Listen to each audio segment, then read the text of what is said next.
ইয়ামুন্নুনা আলাইকা আন আসলামু, আমরা ইসলাম গ্রহণ করেছি। আল্লাহ তাআলা বলেন যে তোমরা ইসলাম গ্রহণ করছো বলে আমারে কিছু বাড়াইয়ে দাও নাই। বালিল্লাহু ইয়ামুন্নু আলাইকুম আন হাদাকুমুল ঈমান, আল্লাহ তোমাদেরকে দয়া দেখাতে পারেন যে তোমাদেরকে ঈমান দিয়েছেন।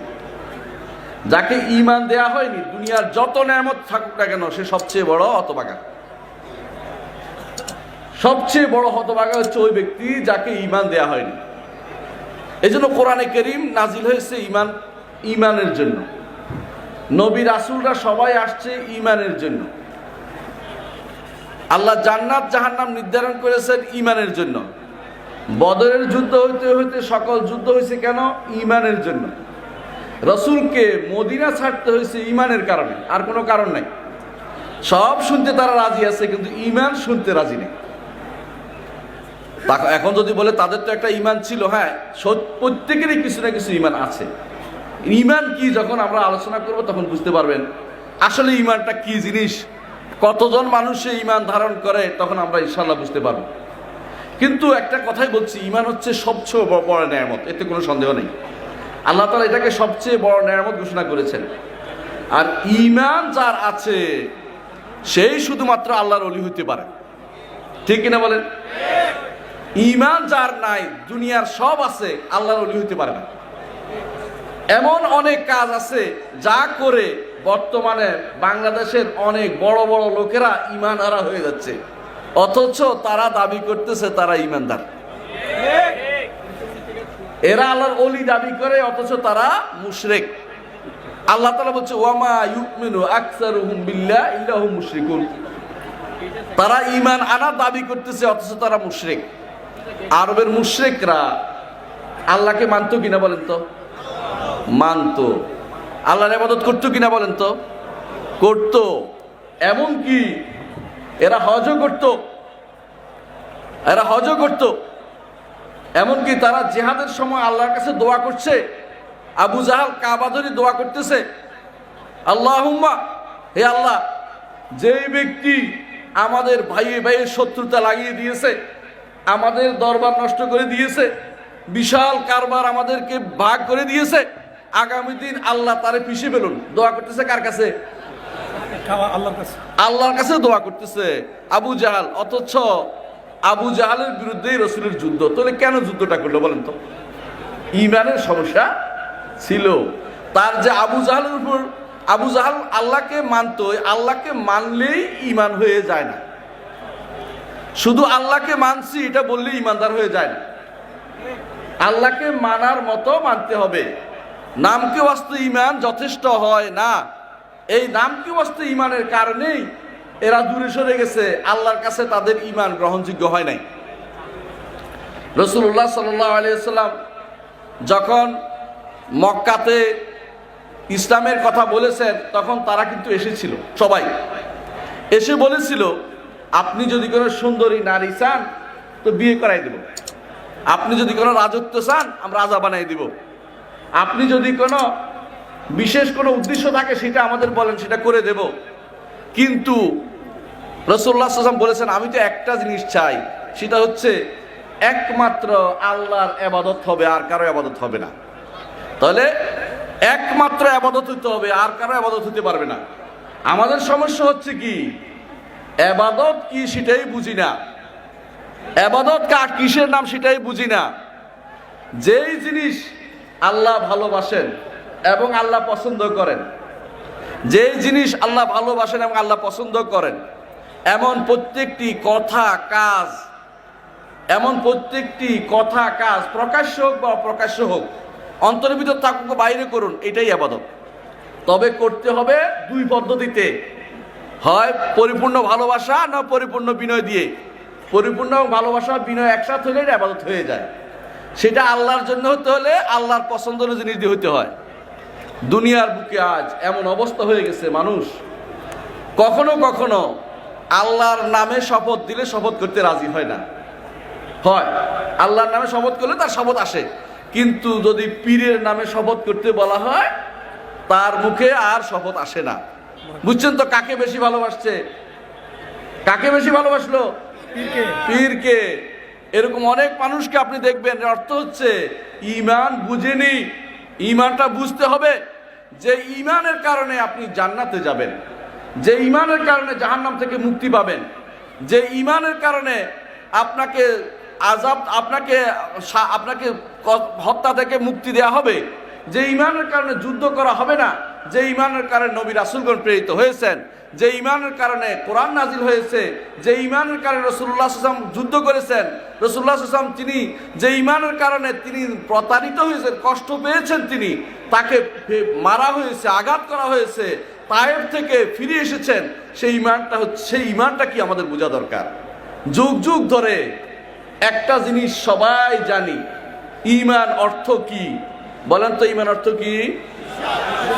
এই তো প্রথমেই তো ভুলটা করেছেন।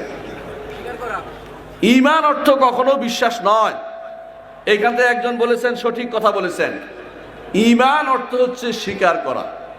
এর প্রমাণ কি আমি দিচ্ছি, আপনারা দূরে যাওয়া লাগবে না। কুফরি করা অর্থ কি বলেন তো? অস্বীকার করা।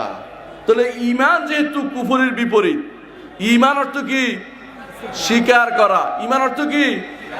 স্বীকার করা। আমাদের সমাজে ঈমান অর্থ বিশ্বাস করা আর সেটা ভুল ধারণার বশবর্তী হয়ে, যখনই আমি বলবো ঈমান অর্থ বিশ্বাস করা, তখনই আমার ঈমান অন্তরে আছে বলবে যে ঈমান অর্থ বিশ্বাস করা, আর সালাত লাগবে না, যাকাত দেয়া লাগবে না, হজ করা লাগবে না, আল্লাহর বাণী শোনা লাগবে না, শরীয়তের কথা মানা লাগবে না, কোরআন হাদিস শোনা লাগবে না, রসুলের কথার উপর আমল করা লাগবে না, আমার তো ঈমান ঠিকই আছে, ঈমান তো কলবে আছে, বিশ্বাস তো কলবের ভিতরে থাকে, আর কিছু করা লাগবে না। এই ভুলটা হচ্ছে বড় ধরনের ভুল, যে একটি ভুলের কারণে বহু ভুল আসছে। আমি আজকে আলোচনা করব কয়টা ভুল আসছে আমি বুঝাবো। আহলুস সুন্নাত ওয়াল জামাতের নিকট ঈমান অর্থ বিশ্বাস করা, সেই বিশ্বাস তিনটি জিনিস দিয়ে হয়। কয়টা জিনিস দিয়ে হয়? কি দিয়ে? অন্তর দিয়ে, মুখ দিয়ে এবং অঙ্গ প্রত্যঙ্গ দিয়ে। অন্তর দিয়ে, মুখ দিয়ে এবং অঙ্গ প্রত্যঙ্গ দিয়ে হয়। তিনটি জিনিসের মধ্যে কোনোটাকে আপনি ইগনোর করতে পারবেন না। এই জন্য আপনারা বুখারী পড়ছেন, কে দেখি হাত তোলা দেন তো, দুই একজন পড়ছেন বুখারী? কে কে পড়ছেন বুখারী দেখি? বুখারী, ইমাম সহিহ বুখারী পড়ছেন কে? আমি পড়ছি, পড়েন নাই? মাশাআল্লাহ পড়ছেন। ইমাম বুখারী রাহমাতুল্লাহ আলাইহি তার কিতাবের শুরু করেছেন কিতাবুল ঈমান দিয়ে, আর শেষ করেছেন কিতাবুত তাওহীদ দিয়ে। এর মাঝে তিনি বুঝাতে চেয়েছেন ঈমান যদি ঠিক না হয় আর এত পড়াপড়ি লাভ হবে না কিছুই। তিনি বলেছেন বাবুন আস-সালাতু মিনাল ঈমান, অধ্যায় সালাত ঈমানের অংশ। সালাত তো কর্মকাণ্ডের নাম, কিছু কাজ না। কি করে? শুরু করে আল্লাহু আকবার দিয়ে, শেষ করে আসসালামু আলাইকুম দিয়ে, সবাই স্বীকার করে সালাত ঈমানের অংশ। বলছে কে? ইমাম বুখারী রাহমাতুল্লাহ আলাইহি। দলিল দিছে কোরআন আয়াত দিয়ে। আল্লাহ তাআলা বলছেন ওয়ামা কানাল্লাহু লিইউদিয়া ঈমানাকুম ইন্নাল্লাহা বিন-নাসি লারাউফুর রাহিম। আল্লাহ তোমাদের ঈমান নষ্টকারী নন, আল্লাহ তোমাদের ঈমান নষ্টকারী নন। এই আয়াতের শানে নজুল হচ্ছে কিছু মানুষ বাইতুল মাকদেসের দিকে ফিরে সালাত আদায় করছে। ইতিমধ্যে কাবা পরিবর্তন হয়ে কিবলার দিকে সালাত আদায় করতে বলা হচ্ছে, যে এখন থেকে তোমরা কাবার দিকে ফিরে কিবলা পরিবর্তন কাবার দিকে সালাত আদায় করো। তখন কিছু বলতে আরম্ভ করলো কিছু লোক, হায় রে, যারা ইতিমধ্যে মারা গেছে তারা তো কিভাবে মারা গেল? ঈমান বাদে মারা গেছে। আল্লাহ তাআলা বলছেন না, ওয়ামা কানাল্লাহু লিইউদিয়া ঈমানাকুম ইন্নাল্লাহা বিন-নাসি লারাউফুর রাহিম। এইভাবে আল্লাহ তাআলা কোরআনে কারীমে যে সমস্ত আমালকে ঈমান হিসেবে ঘোষণা করেছেন, মুহাম্মদুর রাসূলুল্লাহ সাল্লাল্লাহু আলাইহি ওয়াসাল্লাম বলেছেন আল ঈমানু বিদউন ওয়া সাবউনা শুবা। ঈমানের অনেক শাখা, 70-এর উপর শাখা রয়েছে। যেই জিনিস শাখা আছে সেই জিনিস শুধু বিশ্বাসের নাম নয়, শুধু মুখের স্বীকৃতির নাম নয়, অঙ্গ প্রত্যঙ্গ দিয়ে কাজ করার নাম হচ্ছে ঈমান।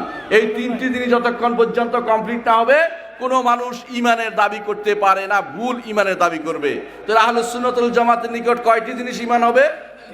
তিনটি জিনিসের মধ্যে কোনোটা কম হলে ঈমানদার হবে না। হ্যাঁ, ঈমানের মধ্যে কমতি হবে, কম থাকবে, কিন্তু কিছু না কিছু তার থাকবে।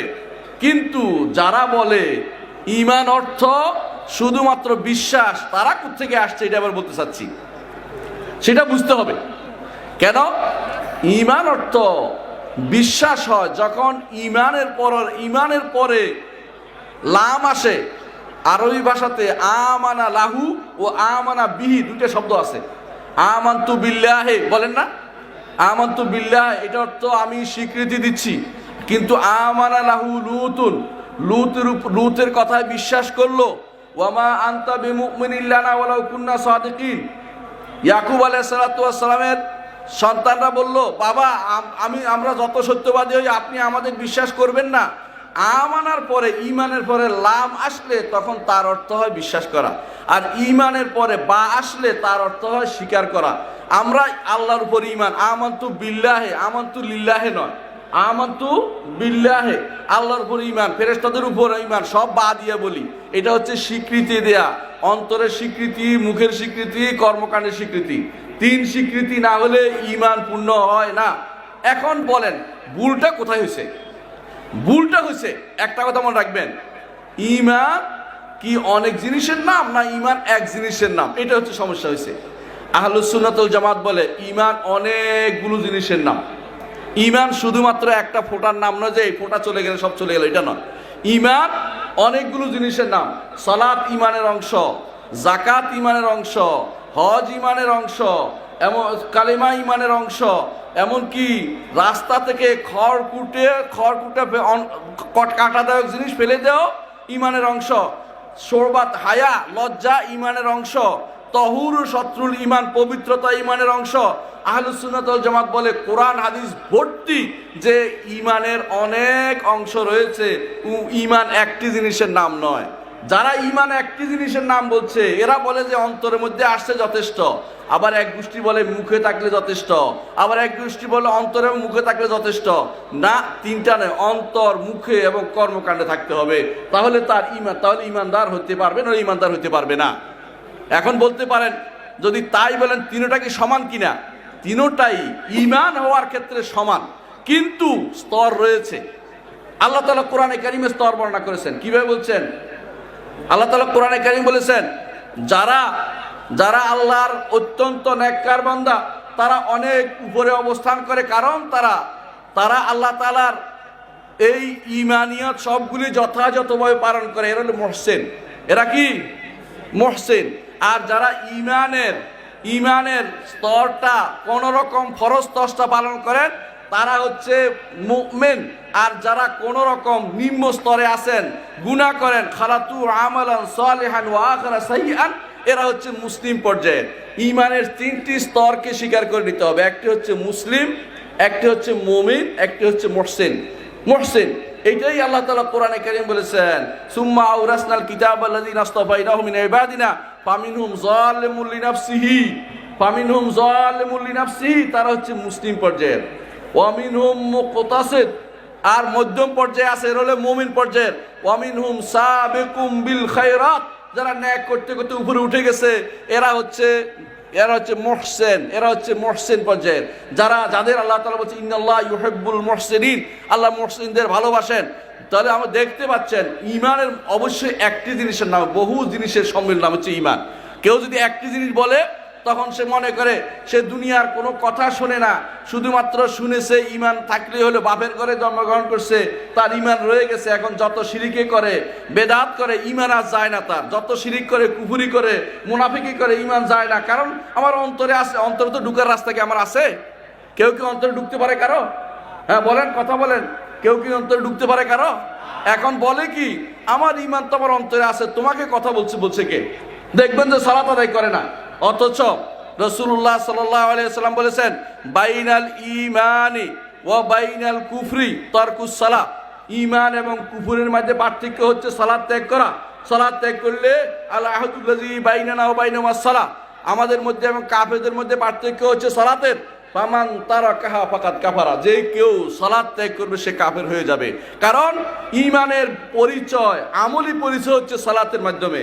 কোনো ব্যক্তি বোঝা যাবে না ঈমানদার কিনা, যে কোনো মানুষই বুঝতে পারবে যে ঈমানদার বল দাবি করতে পারে, ঈমানদার দাবি করতে পারে যখন সালাত আদায় করে, তখন আর এই ঈমানদার প্রমাণ পাওয়া গেল। এই জন্য